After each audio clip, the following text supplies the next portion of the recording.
Magandang araw mga amo. Ngayon nga pala ay bumili kami ng brand new na motor para sa aking pamangkin. Ayan, excited na siya. Pinipicturean pa Sana all! ang kanyang magiging bagong motor. Honda Click 125i nga pala to.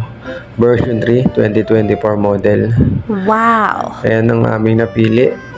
Ayan, ganda. Kinabitan na ng side mirror. Para mamaya ay ide-demo na lang pagkatapos niyan. What?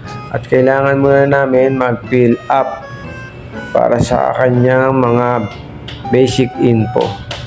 Kaya talaga pag bibili ng motor medyo maraming pinipilapan.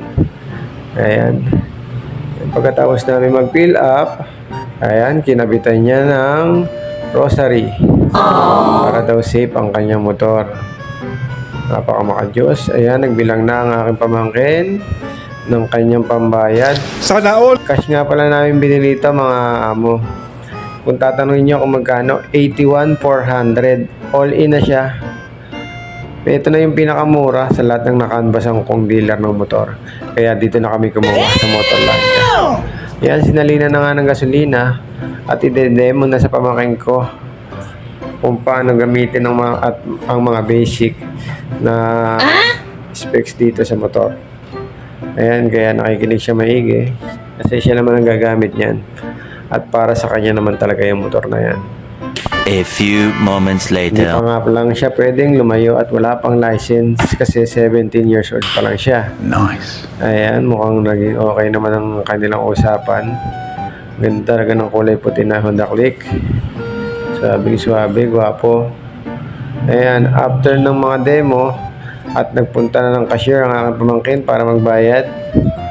Ayan, inabot niya na ang bayad at binibilang na ng cashier kung eksakto nga talaga. Ayan, at maya ay nag-okay naman na at kumpleto daw kaya pinil pa niya na pirma na naman sa resibo. Ayan, katunayan bayad na as cash. Ang papel nga lang pala nito mga amo ay 1 month process bago maibigay ang papel. Kaya 1 month munang hindi pwedeng lumayo ang motor. Ayan, pauwi na kami at nagdadrive na. Aking pamangkin, swabing-swabe. Sobrang excited. Tingnan nyo naman ang ngiti niya, no? Sobrang saya. Ayan na, mga amo at nauwi na namin sa aming bahay. Grabe talaga, ang ganda. Honda Click. Ito nga pala ang pinaka-in sa market. Honda Click 125i. Pinakasikat ngayon sa market to.